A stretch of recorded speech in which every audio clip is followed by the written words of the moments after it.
അപ്പം ദൈവം പറയുകയാണ്, നിങ്ങൾ എന്നെ സ്നേഹിക്കുക. നിങ്ങൾ എന്നെ സ്നേഹിക്കുകയാണെങ്കിൽ നിങ്ങൾ എന്റെ കൽപ്പനകൾ പാലിക്കുക. നിങ്ങൾ എന്റെ കൽപ്പന പാലിക്കുകയാണെങ്കിൽ നിങ്ങൾക്ക് സമൃദ്ധി ഉണ്ടാകും. സമൃദ്ധി എന്ന് വെച്ചാൽ ദൈവത്തിന്റെ സാന്നിധ്യം എപ്പോഴും നിങ്ങളുടെ കുടുംബത്തിൽ ഉണ്ടാവും. പഴയ നിയമത്തിൽ കാണുന്നതാണ് ഈ ഒരു പാറ്റേൺ. ഇനി നമ്മൾ പഴയ നിയമത്തെ വീണ്ടും കാണും, നിയമാവർത്തന പുസ്തകത്തിൽ കാണുന്നതാണ്. നിങ്ങൾ എന്റെ കൽപ്പനകൾ അനുസരിക്കുന്നില്ലെങ്കിൽ എന്താ സംഭവിക്കുക? ശാപമാണ് വരുന്നത്. തലമുറകളെ ബാധിക്കുന്ന ശാപമാണ് വരുന്നത്, നിങ്ങൾ എന്റെ കൽപ്പനകൾ അനുസരിക്കുന്നില്ല. പക്ഷെ ഞാൻ അതിലോട്ട് പോകുന്നില്ല. ഇന്നത്തെ സുവിശേഷവും ഞാൻ ഈ പറഞ്ഞ കാര്യം നോക്കുക. നിങ്ങൾ എന്നെ, യേശു പറയുന്നത്, നിങ്ങൾ എന്നെ സ്നേഹിക്കുകയാണെങ്കിൽ നിങ്ങൾ എന്റെ കൽപ്പനകൾ അനുസരിക്കും. നിങ്ങൾ എന്റെ കൽപ്പനകൾ അനുസരിക്കുകയാണെങ്കിൽ നിങ്ങൾക്ക് എന്താ ലഭിക്കാൻ പോകുന്നത്? പരിശുദ്ധാത്മാവിനെ.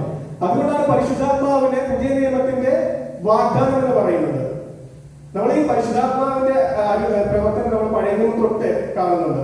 അന്ധകാരത്തിലായിരുന്ന ഭൂമിയെ, രൂപരഹിതമായിരുന്ന ഭൂമിക്ക് മേൽ, ജലത്തിന് മേൽ ചലിച്ചുകൊണ്ടിരിക്കുന്ന ആത്മാവിനെ നമുക്ക് കാണാം, അല്ലെ?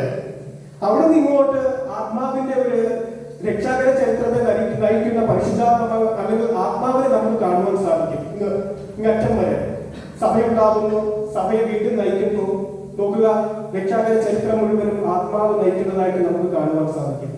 ഓരോ കാലഘട്ടത്തിലും ഓരോ സമയത്തിലും ആത്മാവ് രക്ഷാകര ചരിത്രത്തിൽ ഇടപെട്ടുകൊണ്ട് കാലത്തെയും സമയത്തെയും സഭയെയും മുന്നോട്ട് നയിക്കുകയാണ്. അതൊരു സത്യമാണ്. ഈ ഒരു പരിശുദ്ധാത്മാവിന്റെ വാഗ്ദാനം യേശു നിറവേറ്റുകയാണ്. ഇനി മറ്റൊരു കാര്യം നിങ്ങൾ ഓർമ്മിപ്പിക്കുകയാണ്. നിങ്ങൾ ഉൽപ്പത്തി പുസ്തകം 2:7 വായിക്കാമോ? ദൈവമായ കർത്താവ് ഭൂമിയിലെ പൂഴി കൊണ്ട് മനുഷ്യനെ രൂപപ്പെടുത്തുകയും ജീവന്റെ ശ്വാസം അവന്റെ നാസാഗ്രഹങ്ങളിലേക്ക് നിശ്വസിക്കുകയും ചെയ്തു. അങ്ങനെ മനുഷ്യൻ ജീവനുള്ളവനായി തീർന്നു. മനുഷ്യൻ ജീവനുള്ളവനായത് എങ്ങനെയാ? ദൈവം തന്റെ ശ്വാസം മനുഷ്യനിലേക്ക് നിക്ഷേപിക്കുക, അല്ലെ? അങ്ങനെ അവന് ജീവൻ ഉണ്ടാകുന്നു. ഇനി ഇങ്ങനത്തെ ഒരു സിറ്റുവേഷൻ പുതിയ നിയമത്തിൽ നിങ്ങൾ കാണുന്നുണ്ടോ? എവിടെയെങ്കിലും നിങ്ങൾ കാണുന്നുണ്ടോ? ശിഷ്യന്മാരെ യോഹന്നാൻ 20:22 വായിക്കാമോ? യോഹന്നാൻ 20:22.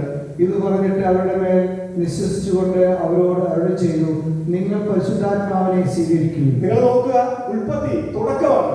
ദൈവം മനുഷ്യന് ജീവൻ നൽകുന്നത് തന്റെ ശ്വാസത്തിലൂടെയാണ്.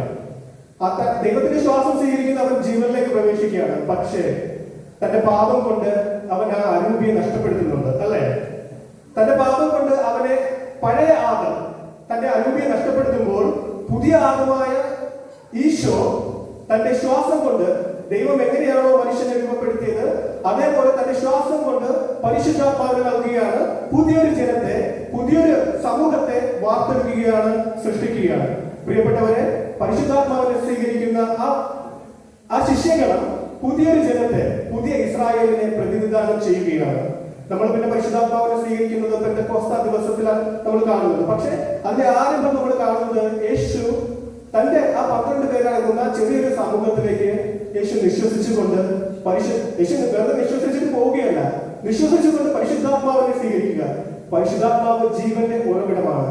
നമ്മൾ പഴയ നിയമത്തിൽ കണ്ടു, ദൈവം വിശ്വസിച്ചുകൊണ്ട് മനുഷ്യന് ജീവൻ ഉണ്ടായി, മനുഷ്യന് ജീവൻ നൽകി. നോക്കുക, പഴയ മനുഷ്യൻ നഷ്ടപ്പെടുത്തിയ ജീവൻ, ആ നന്മ യേശു വീണ്ടും പുനരുദ്ധരിക്കുന്നത് പരിശുദ്ധാത്മാവിനെ നൽകിക്കൊണ്ടാണ്. പ്രിയപ്പെട്ടവരെ, പരിശുദ്ധാത്മാവ് നമ്മുടെ ജീവിതത്തെ ക്രമപ്പെടുത്തുന്നുണ്ട്.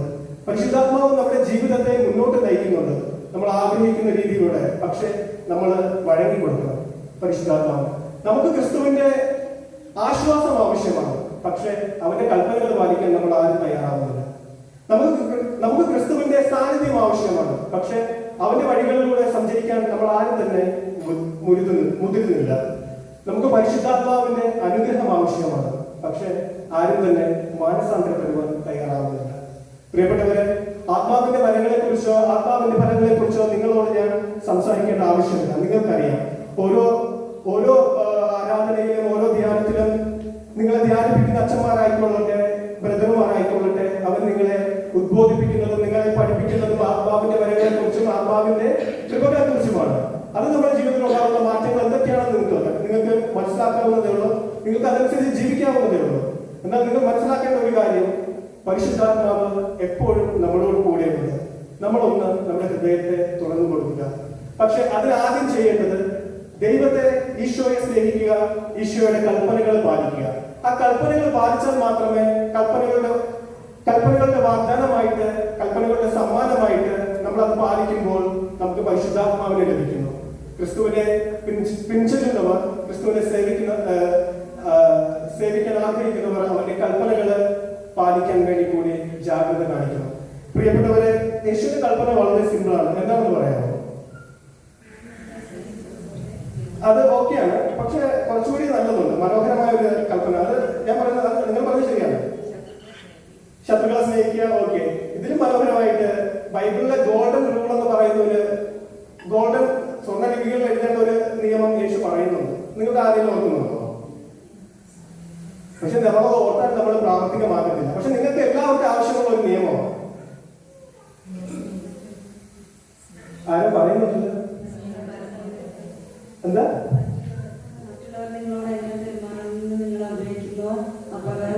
ഓക്കെ ചേട്ടാ, മാത്യു 17:12 ഒന്ന് വായിക്കാം.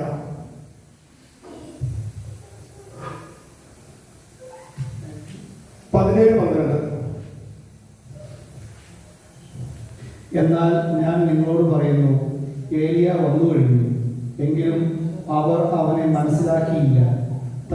തങ്ങൾക്ക് ഇഷ്ടമുള്ളതെല്ലാം അവർ അവനോട് ചെയ്തു. അതുപോലെ മനുഷ്യപുത്രനും അവരിൽ നിന്നും പീഡകളേൽക്കാൻ പോകുന്നു. മത്തായി 17:12. സോറി, പേര് തെറ്റിയതായിരിക്കാം. അതിനകത്ത് പറയുന്നത്, നിങ്ങളിപ്പോ പറഞ്ഞ, ചേച്ചി പറഞ്ഞ കാര്യം തന്നെയാണ്. മറ്റുള്ളവർ നിങ്ങൾക്ക് ചെയ്തു തരണമെന്ന് നിങ്ങൾ ആഗ്രഹിക്കുന്നത് നിങ്ങൾ മറ്റുള്ളവർക്ക് ചെയ്തു കൊടുക്കുക. എന്നിട്ട് യേശു പറയുകയാണ്, ഇതാണ് നിയമവും പ്രവാചകന്മാരും. നിയമം പ്രവാചകന്മാർ എന്ന് വെച്ചാൽ മുഴുവൻ ബൈബിൾ എന്ന് പറയുന്നത് ഇത് തന്നെയാണ്. മുഴുവൻ ബൈബിളിൽ പറയുന്ന നിയമം എന്ന് പറയുന്നത് ഇത് തന്നെയാണ്. എന്താ?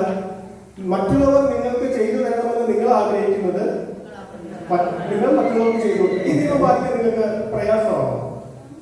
നമ്മൾ മറ്റുള്ളവരിൽ നിന്ന് എന്തെങ്കിലും തിന്മ നമ്മുടെ ജീവിതത്തിലോട്ട്, നമ്മുടെ കുടുംബത്തിലോട്ട് പ്രതീക്ഷിക്കുമോ? ഇല്ല.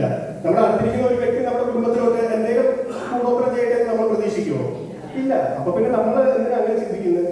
നമ്മൾ എന്തിനാ മറ്റുള്ളവർക്ക് ഉപദ്രവിക്കാൻ പോകുന്നത്? ഏറ്റവും മനോഹരമല്ല ഈ ഒരു നിയമം? മറ്റുള്ളവരെ സ്നേഹിക്കുക എന്നതാണ് അതിന്റെ കാതൽ. പക്ഷെ ഇത് മനോഹരമായിട്ട് യേശു പറയുന്നുണ്ട്. എന്താ? മറ്റുള്ളവര് നിങ്ങൾക്ക് എന്ത് ചെയ്യണമെന്ന് നിങ്ങൾ ആഗ്രഹിക്കുന്നു അത് മറ്റുള്ളവർക്ക് ചെയ്തു കൊടുക്കുക. ഈ നിയമം പാലിച്ചാൽ മതി. യേശുവിനെ നിങ്ങൾക്ക് സ്നേഹിക്കാനും യേശുവുമായിട്ട് മുന്നോട്ട് നീങ്ങുവാനും നിങ്ങൾക്ക് സാധിക്കും. നിങ്ങൾ യേശുവിന്റെ നിയമം പാലിക്കുമ്പോൾ തീർച്ചയായിട്ടും യേശു വാഗ്ദാനം ചെയ്ത പരിശുദ്ധാത്മാവിനെ അവിടുന്ന് നിങ്ങൾക്ക് നൽകും.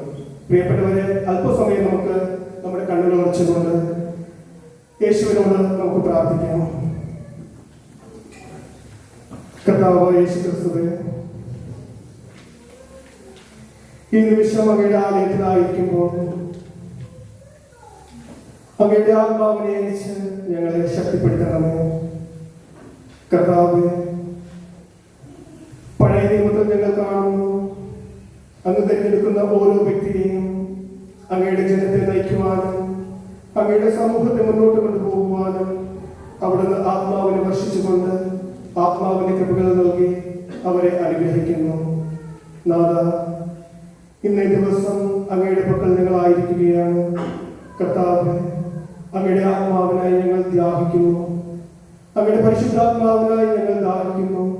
കർത്താവ്, അങ്ങയുടെ ആത്മാവിനെ ഞങ്ങളിലേക്ക് വർഷിക്കണമേ.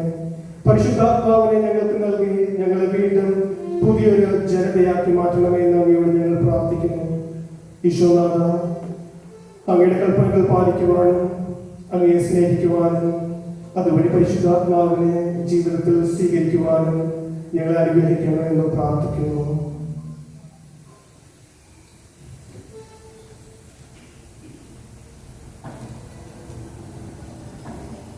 പ്രിയപ്പെട്ടവരെ, നമുക്കെല്ലാവർക്കും എഴുന്നേറ്റ് നിൽക്കാം.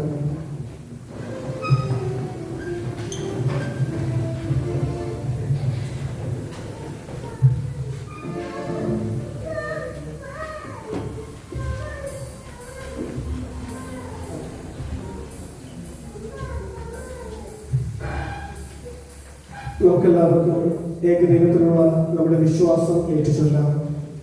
ഏകദൈവത്തിൽ ഞാൻ വിശ്വസിക്കുന്നു. സ്വർഗ്ഗത്തിലെയും ഭൂമിയിലെയും ദൃശ്യവും അദൃശ്യവുമായ എല്ലാത്തിന്റെയും സൃഷ്ടാവും സർവ്വശക്തനുമായ പിതാവിനെ ഞാൻ വിശ്വസിക്കുന്നു.